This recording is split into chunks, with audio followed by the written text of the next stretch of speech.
welcome everyone to day 2 of the Chompcast Game of the Year celebrations. We are back. Hopefully you've checked out the first day of our Game of the Year magic in your podcast feed. If you haven't, go check it out. We split day 1 up into 2 episodes because it was like a 4-hour recording session of madness and epicness. So don't miss that. But today is, well, this is it. Today we're counting down our top 5 games of the year for our final podcast of the year. Now, I will get to sort of a brief explanation of how today's going to work with our top 5 categories in a second, but let's get to some quick introductions here. Joining me, as usual, my good friends, the crew of the Chompcast, ready to send this year off in style. Up first, the one and only from Texas, the Filipino Johnny Depp is here. The bane of my existence and the Viagra to my soul, Anthony Fisher. How you doing, my friend? Hola, senor. Hola, indeed. It's true, Fish. You are the Viagra that arouses my very soul. How does that make you feel? That's the highest compliment one can receive in the world of podcasting, I think. It's true. It's true. It's a prestigious honor. Mm-hmm. I don't think there's anything higher than that, to be honest. Anything harder than that? Or higher? Gotcha. Both, gotcha. I would say, yeah. Yeah. With the Viagra metaphor, it kind of works, so we can roll with that. We are glad you're here today to finish off all this Game of the Year madness, my friend. Up next, from Japan, of course, the one and the only, Professor Layton is here. How you doing, Shea? Well, hello. I'm good. How are you doing? I am great, and we got to give props to Shea. Everybody give Shea some claps. He stayed up till 4 a.m., busting his ass. I'll give Shea the clap. Everybody give Shea the clap. If he doesn't have it already. Zambo. Man, I have so many kinds of clap you don't even know. I have the golf clap. I have the loud clap. I have the slow clap. Jazz hands. That's a special kind of clap. Yeah. Whereas Morgan's just the master of one-hand clapping. That's all you need, man. But yeah, no, in all seriousness, Shea stayed up really late to get the show up, got the first day split, and up in your podcast feed very quickly. So, you know, we want to be able to give our listeners these shows around New Year's if they're working or have a lot of free time with their families or whatever. So thank you, Shea. Much appreciated. You're welcome. Thank you. You're welcome. Oh, absolutely. The joke that I had written for you in my phone, in honor of your great deed that, in this case that I have now already butchered, was that I was just going to say, I was going to basically talk about how you helped us out there and got the show up last night. I was going to say, thanks for working so hard to get it up so fast. That's what she said.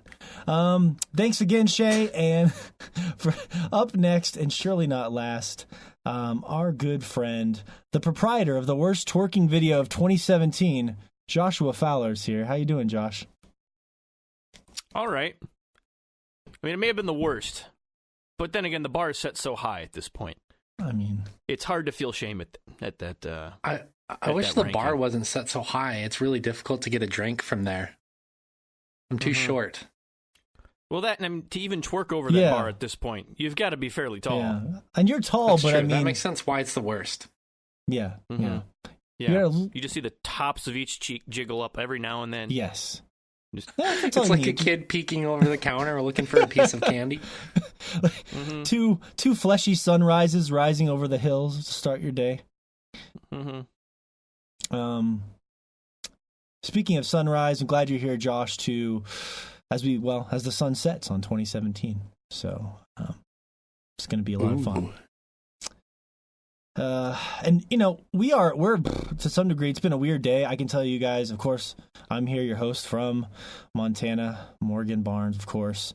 A weird day for me, much like you guys, I'm sure. I just stayed up really late last night recording, up late editing and sending the show to each other, and then spent slept most of the day, woke up 8, and all of a sudden it was time to record again. Although, funny anecdotal story that kicked us off to kind of warm you guys up. I'm not even kidding you. So me and my lady, we're rolling around together and trying to get some love time in.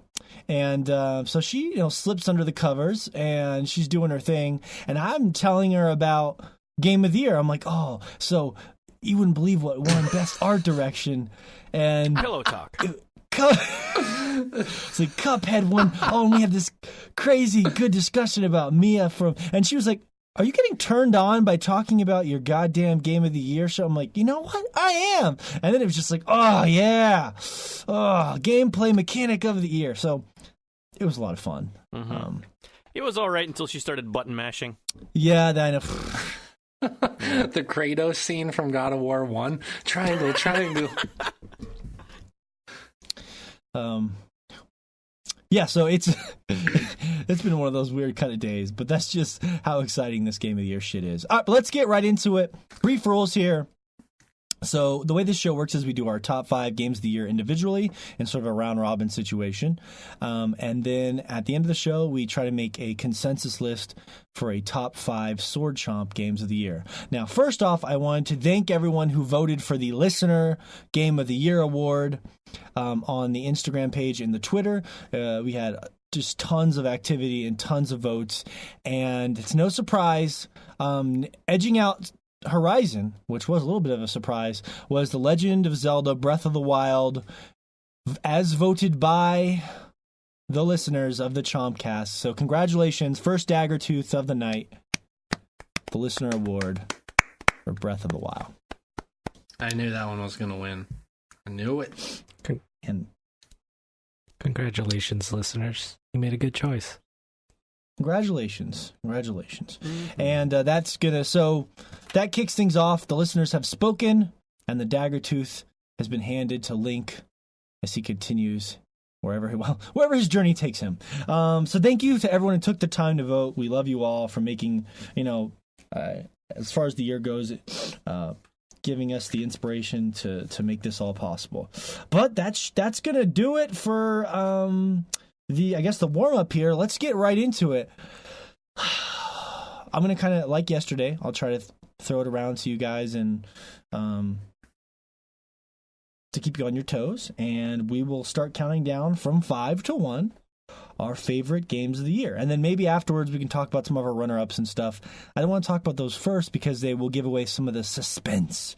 And we'll just get right into it. So also, I want to say I have a very special mathematical equation for toweling the games that win that I'm not going to talk to you guys about till later, but it's pretty cool.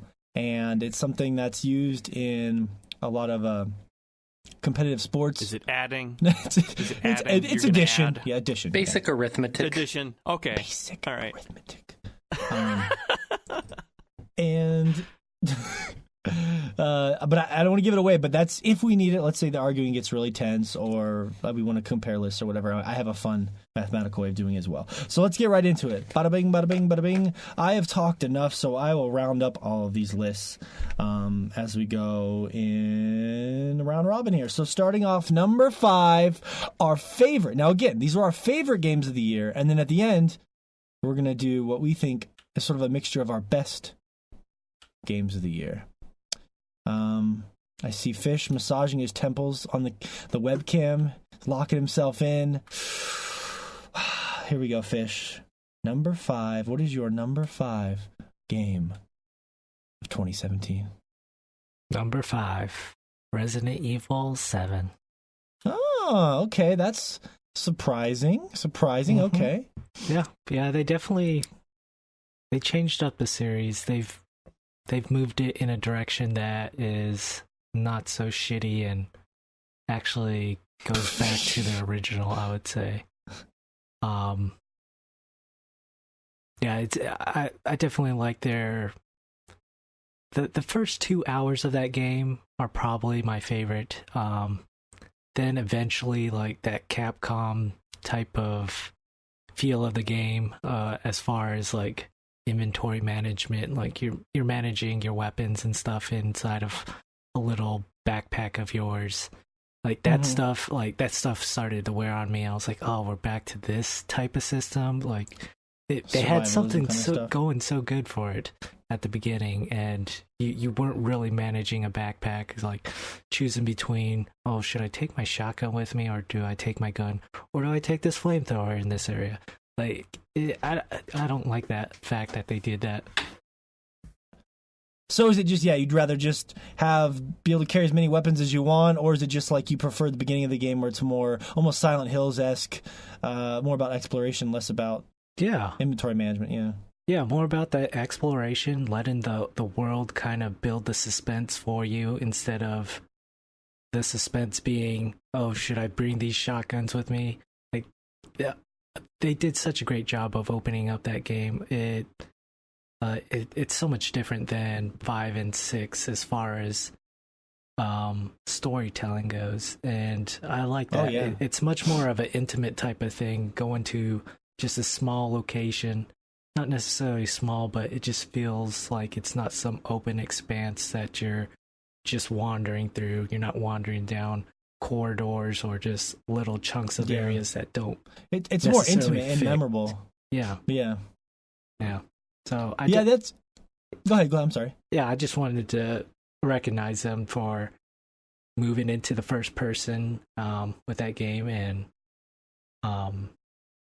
I think that's a step in the right direction. I think they're making it's a work in progress. I think I'm anticipating the next installment in this series more than I have since Resident Evil 4. Yeah. So every time they switch the series up drastically, like 4 and 7, it just yields such incredible results because they're basically changing everything that Resident Evil was. But Fish, I'm with you. I just worried that, they're going to fuck it up. I think that 7, we might look back and say 7 was incredible. I think that they might, if the Not a Hero DLC is any indication, they might just move more into that, those Resident Evil trappings. So that's what they do. I mean, look how great 4 was, and then 5 was meh, and then 6 was fucking utter garbage. So they went from one of the greatest games of all time with 4 to utter garbage in 2 games. So I'm with you 100% though, but just don't trust them. Well, I think that, definitely they want to take care of that franchise because it is a big franchise. It's a well-known franchise. It's been around for quite some time. I think it's one of Capcom's more popular and more followed franchises, and they've had the most success with it. And for them to definitely change up stuff from 6 to 7 shows that they are caring. I just hope that they do a bit more listening to the community and maybe come up with some new mechanics in the next one that kind of build upon what they've laid down in 7. Yeah, and they really built this game from the inside out for VR too, which we can talk about later. Great choice. I very much agree with you on that one, my good sir. Resident Evil 7 for Fish lands at number 5. I'm just going to go in order that I see you guys on my webcam. Otherwise, my brain's going to break, and I don't need that tonight. Josh is next up on the webcam. What do you got, Josh? What is your number 5 game of 2017? This is rough, and we already mentioned that we're going to get into runners-up later. So I'm not going to go into that now. We're just going to go straight to 5, which is Hollow Knight. Oh, okay. I did play some Hollow Knight. Tell me why. Hollow Knight I could see that. Such a good take on the Metroidvania games. It has taken a lot of what has been learned in the last few years in the 3D versions of that genre and taken them back to 2D, which feels so good. It's the first 2D Metroidvania that is just had tense combat the way the Soul series has taken that. And it is what I've wanted out of Metroidvania for a long, long time. And it's the first